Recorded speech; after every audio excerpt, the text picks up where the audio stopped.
de mon message, c'est pardonner l'impardonnable.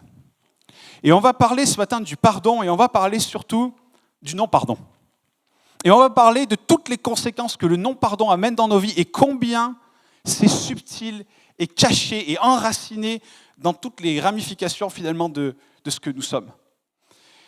On va regarder un passage ensemble dans Colossiens au chapitre 3 et des versets 12 à 14. Ça nous dit ceci: « Ainsi donc, comme des élus de Dieu, saints et bien-aimés, revêtez-vous d'entrailles de miséricorde, de bonté, d'humilité, de douceur et de patience.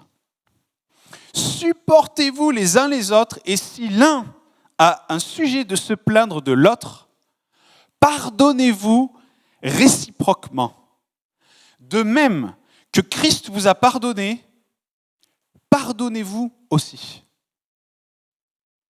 Mais par-dessus toutes ces choses, revêtez-vous, mettez comme un manteau, un vêtement d'amour qui est le lien de la perfection. » On vit dans un monde où les ennuis et les injustices relationnelles sont inévitables. Inévitables. Par contre, la misère qui en découle, elle est facultative. Ça veut dire quoi ? Ça veut dire qu'on fait tous face à des ennuis, à des problèmes, à des blessures qui viennent dans notre vie. C'est inévitable.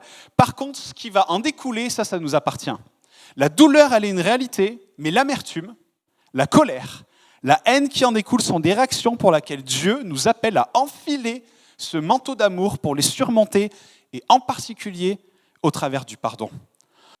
Il y a un passage qu'on connaît tous bien, dans Éphésiens 4, versets 26-27, il nous est dit « Lorsque vous êtes en colère, ne péchez point, et que le soleil ne se couche pas sur votre colère, afin de quoi ? De ne pas donner accès au diable. » Ce qui nous est dit ici, c'est que c'est normal de se mettre en colère, on se met tous en colère, mais il nous est dit de ne pas laisser cette colère nous envahir et nous transformer en quelqu'un qui détruit toutes les relations, parce qu'en fait, on ne peut pas surmonter ce que quelqu'un nous a fait. Et la Bible nous dit comment le faire. Elle nous dit comment faire cela. La méthode, c'est quoi ? En ne laissant pas le soleil se coucher sur votre colère. En fait, il faut traiter vite ça. Il ne faut pas laisser la gangréner en nous. Et si on ne le fait pas, qu'est-ce qui va arriver ? C'est qu'on va donner accès au diable. Et le mot accès dans ce passage, c'est très intéressant, c'est que ça nous parle d'un endroit qui est marqué. Ça nous parle d'une ville qui est habitée. Ça veut dire quoi ? C'est-à-dire que notre colère, lorsqu'elle n'est pas traitée, devient un endroit qui accueille l'ennemi et lui donne des droits si elle n'est pas traitée rapidement. Et cette colère, elle prendra toujours plus de place et vous rendra misérable dans de nombreux domaines de votre vie. Parce que c'est comme si le diable, en fait, mettait son pied dans la porte et empêche la porte de se fermer. Maintenant, écoutez-moi bien. Il nous est parlé dans la Bible d'un homme qui s'appelait Achitophel. Ça vous parle ce nom ? Achitophel, il faisait partie des proches conseillers de David lorsqu'il était roi. Il avait une équipe de conseillers autour de lui et pendant 25 années, Achitophel a été l'un des proches conseillers de David. Et pendant le règne de David, il est arrivé quelque chose de malheureux, toute une histoire qui se met en place, on pourra en parler longuement, mais va venir un jour où son fils Absalom va se rebeller contre son père David. Et le premier qui a retourné sa veste, le premier qui a trahi son roi et qui est parti pour entrer et aller avec Absalom dans l'équipe d'Absalom, c'était cet homme Achitophel. C'est-à-dire qu'Absalom s'est rebellé contre David. Au moment où Achitophel a entendu ça, il a dit « Je prends mes valises, je pars, je vais avec Absalom. Je vais dans son équipe et je vais le conseiller et je vais être avec lui pour destituer définitivement David. » Est-ce que vous savez pourquoi Achitophel a fait cela ?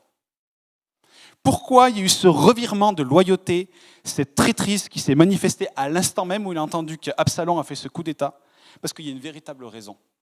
Quand j'ai découvert ça il y a 2 semaines, je suis tombé à la renverse. Et c'est une bonne chose que vous soyez assis, parce que je vous garantis que c'est hallucinant. On va aller ensemble dans 2 Samuel 23. Et Et suivez-moi bien dans ce qu'on va regarder. Dans 2 Samuel 23, il nous est raconté un récit. Et ensuite vient des textes que bien souvent on ne lit pas et qu'on saute, qui sont les généalogies. Vous savez, où il y a plein de noms qui s'enchaînent les uns après les autres, après les autres, après les autres. Mais dans ces généalogies, il y a une puissance, il y a une connaissance qui, lorsqu'on prend le temps de regarder, est une source d'enseignement incroyable. Et allez avec moi donc, dans 2 Samuel 23, au verset 23. Écoutez bien. Il nous est dit, Éliphélet, fils d'Achasbaï, fils d'un Makatien, Éliam, fils d'Achitophel de Gilo. Donc, quelle information est-ce qu'on apprend ici? On apprend que Achitophel avait un fils, et que ce fils s'appelait comment? Éliam. Maintenant, on revient un petit peu dans le passé, et il nous est dit qu'un soir, David était dans son palais, toutes ses armées étaient parties en campagne, et lui avait dit, moi je vais rester dans le palais. Et il n'arrive pas à dormir. Il sort sur le toit du palais, et le palais surplombait toute la ville, et alors qu'il est là, dehors, il est bien, il observe, et là il voit sur le toit voisin, ou en tout cas à travers peut-être une fenêtre, une femme magnifique. Une femme qui était belle, qui était nue, et qui était en train de prendre son bain. Et David, il voit ça, et vous savez que ça s'est passé au moment où il a dit « je ne vais pas aller avec mes hommes ». Vous savez qu'il y a un dicton qui dit que l'oisiveté est la mère de tous les vices. Et ô combien que c'est vrai. Lorsqu'on n'a rien à faire, il n'y a rien de pire pour tomber dans le vice. Et David était là, et il appelle ses serviteurs, et regardez dans 2 Samuel 11 au verset 3, qu'est-ce qu'il nous est dit? Il dit « qui est cette femme ?» Et on lui dit « n'est-ce pas Bathsheba, fils d'Éliam, femme de Uri le Héthien ?» Bathsheba était la fille d'Éliam. Et Éliam était le fils d'Achitophel. Donc Bathsheba était la petite fille d'Achitophel. Vous êtes toujours là? Vous commencez à faire des liens un peu? Et pour vous rappeler un petit peu l'histoire, David fait appeler cette femme et il va coucher avec elle. Il va faire les choses tellement bien en plus qu'il va la mettre enceinte. Et on arrive à entrevoir la souffrance de cette femme puisqu'elle nous dit qu'elle va rentrer chez elle et elle va essayer de se purifier. On pourrait presque appeler ça un viol en fait. Il a souillé cette femme, il a pris le plaisir qu'il avait à prendre et il lui a dit maintenant tu rentres chez toi. Et elle est rentrée chez elle, elle s'est purifiée parce que c'était une femme qui était mariée à un homme qui s'appelait Uri. Et lorsque David a appris que Bathsheba était enceinte, il a appelé ses conseillers, il a appelé ses chefs d'armée et il a dit Uri, vous allez l'envoyer au tout devant de la bataille dans un endroit, et c'est bien dit comme ça, dans un endroit où en fait il sera tellement seul qu'il va se faire dézinguer. En fait, il a commis un meurtre, certes par la main de quelqu'un d'autre, mais c'était vraiment de sa main. Et Uri va aller au devant de la bataille, il va être tué, cette femme va se retrouver veuve, et David va la prendre pour femme. Tout cela sous les yeux de ses conseillers. Donc tout cela sous les yeux de qui? D'Achitophel, le grand-père de Bathsheba.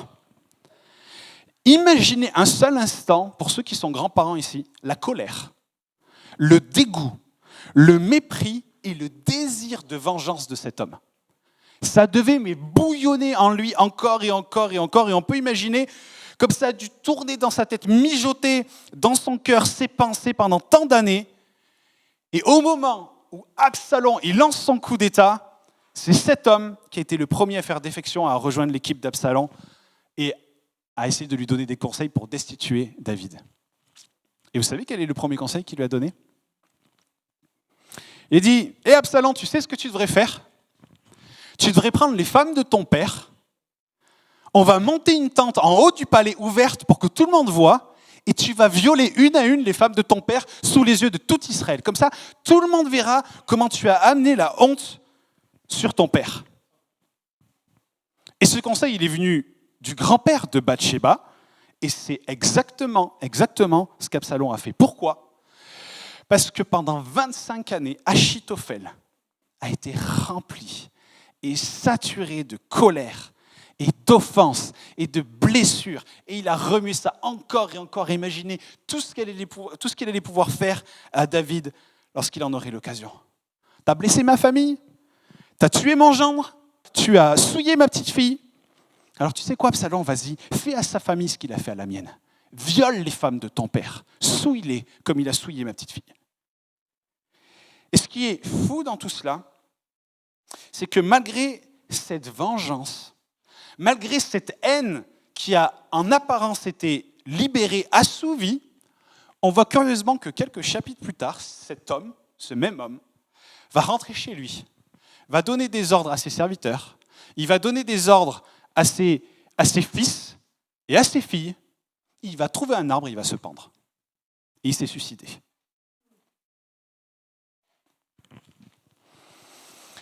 Parce que lorsque vous décidez d'entretenir la haine dans votre cœur, la vengeance, le non-pardon, l'offense, vous commettez un suicide spirituel.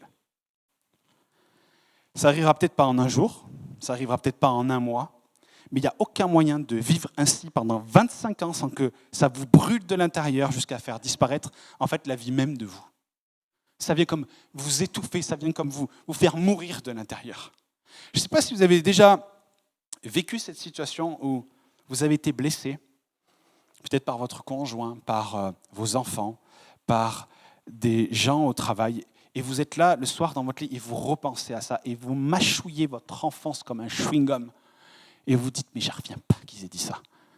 Mais je ne reviens pas, mais qui m'ait menti comme ça, mais qui m'ait fait ça, mais c'est n'importe quoi, et c'est pas juste. Et en fait, ils mériteraient qu'il leur arrive ça, et qu'il leur arrive ça, et quand je vais les revoir, je ferai ça, et on mâchouille, on mâchouille, on mâchouille. Mais comme Achitophel, est-ce qu'on va laisser une personne, une situation, un trauma, un abus nous empoisonner ainsi ? Est-ce qu'on va laisser l'amertume détruire toutes nos relations et nous détruire également ? Parce que vous savez que ces choses-là, ça se propage, mais comme un poison. Ça va partout, ça pourrit tout, ça vient tout mettre en l'air. Mais on a un choix. Soit on subit l'offense, soit on revêt le manteau d'amour en disant « Seigneur, tu m'as donné la grâce et le pardon, alors je vais leur donner la grâce et le pardon, et je ne vais pas vivre dans l'amertume de cette situation. » Parce que comme je vous l'ai dit, la souffrance relationnelle, elle est inévitable. C'est impossible de vivre dans ce bas monde sans subir les souffrances relationnelles. Mais ce qui en découle, c'est notre responsabilité. C'est nous qui choisissons si on va se laisser manger par l'amertume ou si en fait on va dire stop.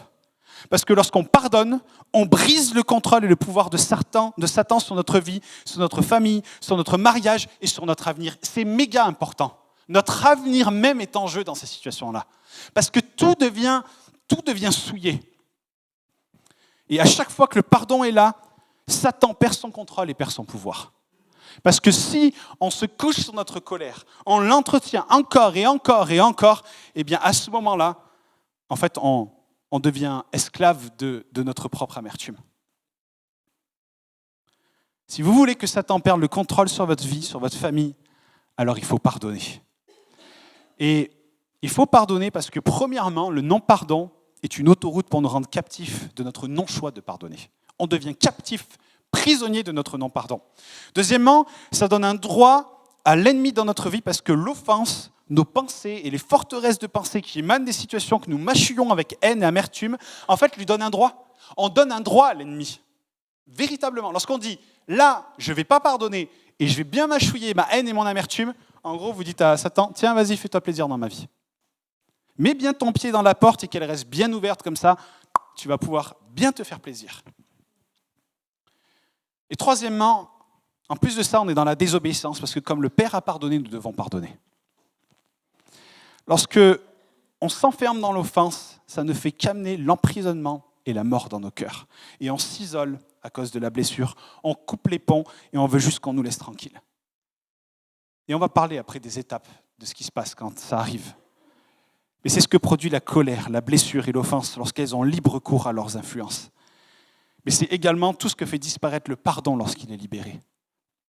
Vous savez, un jour, Pierre est allé voir Jésus et lui a posé cette question. Il lui a dit, mais Seigneur, combien de fois est-ce que je dois pardonner à mon frère lorsqu'il péchera contre moi ?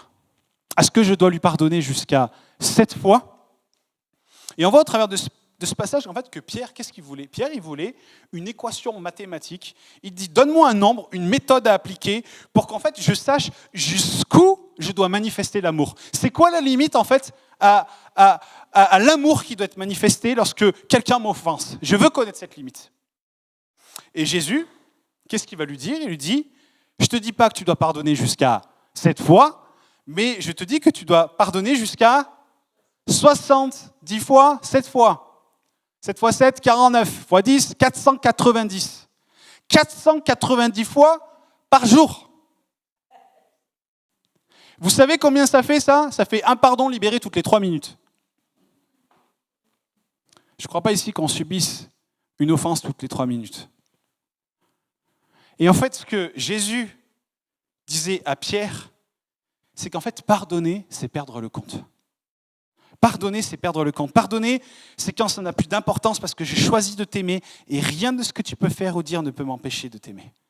Et on peut vivre des blessures avec des personnes, et ça, j'aimerais quand même en parler parce que c'est important. Je ne voudrais pas qu'on prenne mes propos et qu'ils soient déformés, mais on peut vivre des blessures avec des personnes qu'on côtoie au quotidien, avec des amis, avec nos enfants, dans notre couple. Et on est appelé à revêtir ce manteau d'amour. Et moi, j'aimerais vraiment vous inviter, et notamment pour les parents qui ont des enfants, qu'on ne dise jamais des paroles comme « je ne veux plus jamais te voir »,« je ne veux plus jamais te parler »,« je ne veux plus jamais entendre parler de toi ». On vit dans un monde où le diable trouve des moyens tellement pervers pour venir nous blesser en tant que parents, venir blesser nos enfants. Et peut-être qu'un jour, vous vivrez des temps où peut-être votre enfant va rentrer à la maison et vous dire des choses qui vont vous donner envie de dire ça. Mais ne dites jamais des choses comme ça. Parce que le diable se sert de ces paroles et ces paroles sont comme des serments qu'on proclame. Mais lorsque nous sommes au quotidien avec des personnes qui nous blessent, qui sont abusives, ça ne veut pas dire qu'il ne faut pas poser des limites. Ça ne veut pas dire qu'il ne faut pas se protéger de l'offense si elle est répétitive. Il ne faut pas oublier que libérer le pardon, c'est notre devoir surtout vis-à-vis de Dieu.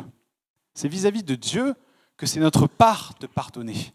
Mais si la personne en face ne montre pas des fruits de la repentance, si la personne en face ne change pas d'attitude, alors il faudra poser des limites. Et peut-être même dans certains cas, de la distance si ça met notre sécurité à l'épreuve. Mais soyons vraiment vigilants à ce que nous disons. Qu'on ne serve pas de ce passage pour dire « je me suis embrouillé avec ma femme, je pars, je prends des distances ». Je ne suis pas en train de dire ça. Je parle de cas où des fois nous sommes vraiment en danger, où il y a une toxicité telle qu'il faut mettre de la distance. Mais n'oublions pas que Dieu ne nous a jamais appelés à juger qui que ce soit et à donner des sentences face à cela. Nous sommes appelés à aimer, à pardonner et à laisser Dieu être le juge. Votre père ou votre mère vous a peut-être abandonné, vous a peut-être abusé. Peut-être que vous avez eu des parents difficiles, toxiques, abusifs. Peut-être que c'est avec votre frère. Peut-être que c'est avec votre sœur. Peut-être que vous ne vous parlez plus. Et la relation, elle est cassée parce qu'il y a eu des paroles dures. Peut-être que c'est avec vos enfants qu'il y a la relation qui est cassée. Et moi, j'aimerais vraiment vous dire aujourd'hui que simplement avec l'aide du Saint-Esprit, recouvrez-vous avec ce manteau d'amour. Et gardez votre cœur ouvert, parce que vous savez, certaines portes fermées dans la relation peuvent être réouvertes d'une manière miraculeuse lorsque le pardon il est libéré. Lorsque le pardon est libéré quand on demande pardon, mais aussi lorsque on pardonne. Je sais que c'est compliqué, je sais que c'est dur. Je l'ai expérimenté dans des situations de ma vie où, en fait, on a l'impression que pardonner, c'est abandonner la justice que les gens méritent. Mais ce n'est pas à propos de ça. La justice, c'est Dieu qui s'en occupe. Notre devoir vis-à-vis de Dieu, c'est pardonner, et parfois pardonner ce qu'on considère comme impardonnable. Mais il ne faut pas garder ces personnes, il ne faut pas garder ces situations dans une prison de notre cœur, mais d'ouvrir nos cœurs. Et moi, c'est une invitation que je vous fais aujourd'hui, mais ouvrez votre cœur. Libérez l'offense, déposez l'amertume aux pieds de Jésus et pardonnez. Et laissez le Saint-Esprit travailler vos cœurs. Parce que si vous ne le faites pas, vous allez rentrer dans un processus, un cheminement qui ne mènera qu'à la mort spirituelle. Et j'aimerais terminer là-dessus. On va On va regarder un passage ensemble. Vous savez quoi, je vais vous raconter ce passage.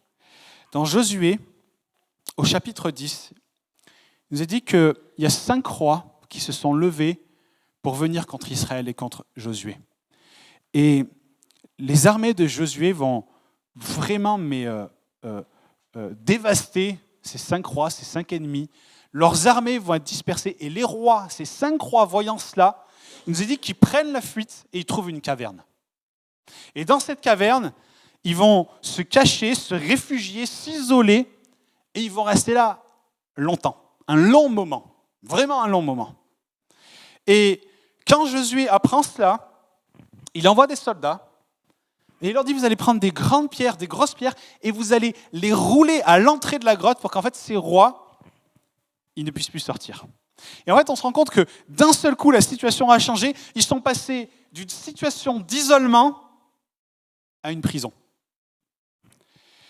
C'est-à-dire qu'à l'image de ce récit, à ce moment-là, lorsqu'on donne tellement de place à l'amertume, qu'on a le pied dans la porte du pardon et on dit « je ne veux pas pardonner, je veux laisser cet accès à l'ennemi » et qu'elle ne se ferme pas, cette situation d'isolement devient pour vous une prison. Et vous savez, quand on est quand même assez infantile, même lorsqu'on est adulte. Lorsqu'on nous blesse, lorsqu'on n'est pas content, on ressent une injustice, souvent on s'isole, on boude, et on s'isole, et on se met dans notre grotte. Avec Delphine, on a Scott, des fois, on dit « je suis dans ma grotte ». Et des fois, on dit même « il y a des dragons devant ». Ça veut dire « laisse-moi tranquille ». Mais on va dans notre grotte.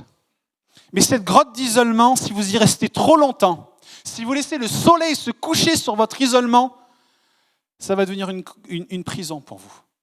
Vous allez devenir prisonnier de votre situation et vous ne pourrez plus sortir.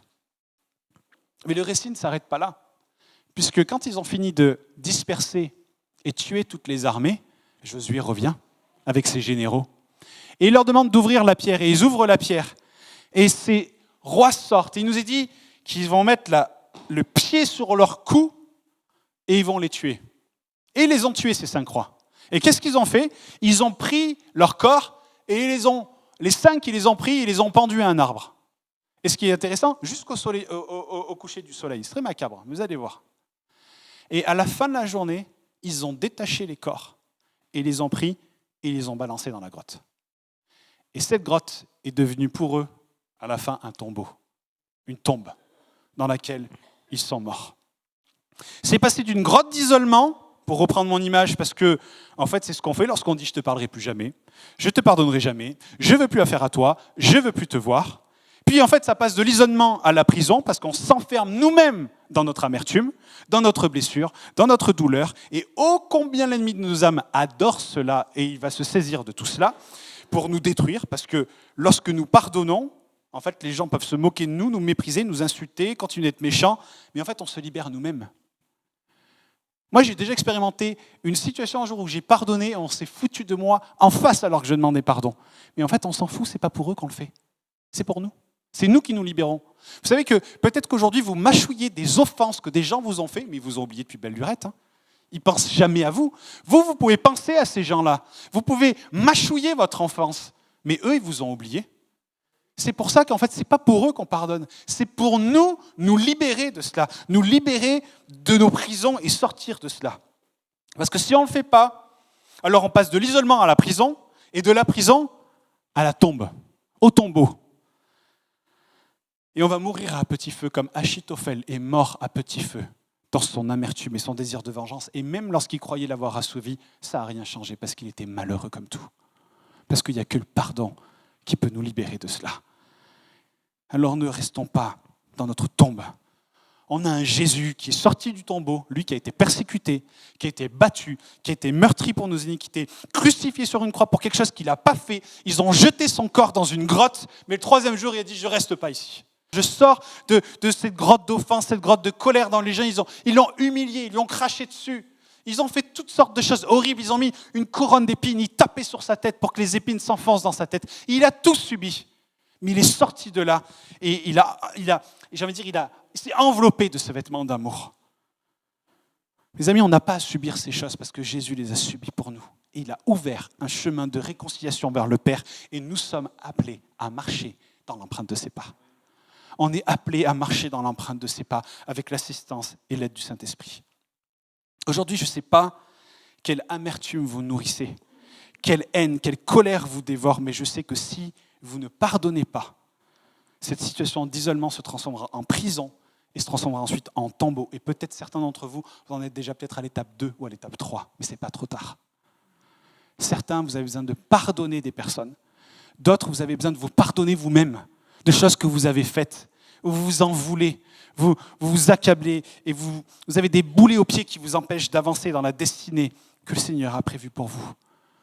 Peut-être c'est pardonner des personnes qui sont mortes, qui ne sont même plus là. Vous pouvez les pardonner. Vous pouvez être libéré de ces choses. D'un père abusif, d'une mère abusive, de copains, de classe, d'école, qui peut-être vous ont fait subir des choses qui étaient très difficiles. Nos offenseurs nous ont oubliés. Et ce n'est pas eux qui nous tiennent en prison, mais c'est nous-mêmes, lorsqu'on vit comme Achitophel. J'aimerais terminer, j'aimerais vous raconter un témoignage personnel que j'ai vécu. Moi, quand j'étais jeune, j'ai vécu des comportements abusifs de certaines personnes. Et vous savez, quand on subit l'offense de manière répétitive et qu'on est attaqué, en fait, à la fin, on développe des protections. Et moi, je sais que dans ma vie, j'ai développé des protections où, en fait, quand l'offense vient et que je la voyais arriver, je me plaçais moi-même comme l'offenseur, de peur d'être offensé par les gens. Et vous n'imaginez pas comment, pendant des années, ça a détruit ma vie. Comment j'ai galéré dans mon mariage avec ma femme à cause de ça. Parce qu'en fait, on se sent sans arrêt attaqué. Parce qu'en fait, on se construit mal et on ne pardonne pas. Et au mois de décembre, avec Delphine, on a pris un temps, on est parti dans le sud avec un couple pour prendre du temps pour nous. Et ce couple m'a fait réaliser cela. Il m'a dit, mais tant que tu ne libéreras pas le pardon sur ça, tu vivras toujours pareil. Et c'est toxique, c'est des comportements qui sont toxiques parce qu'en fait, on se sent attaqué tout le temps, même quand on ne l'est pas en fait.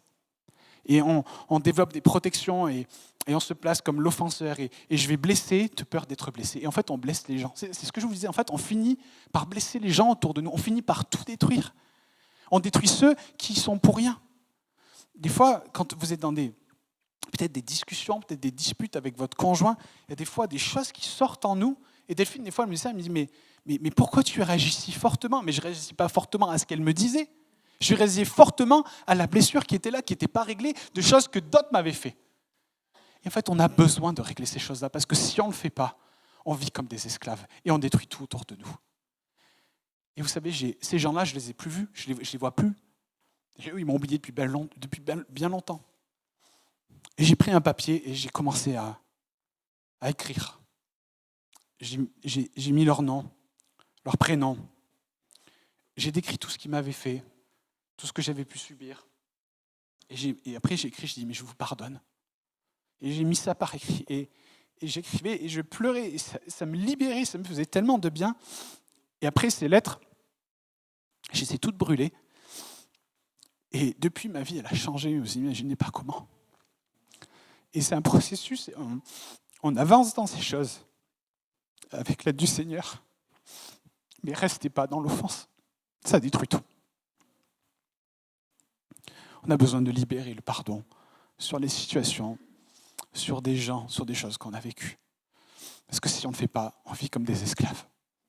Et moi, je suis content que le Seigneur a envoyé des bonnes personnes pour que cette prison dans laquelle j'étais ne devienne pas mon tombeau. Parce qu'après, ça peut se transformer en tombeau pour votre mariage. Ça peut se transformer en tombeau dans votre relation avec vos enfants. Et j'en passe.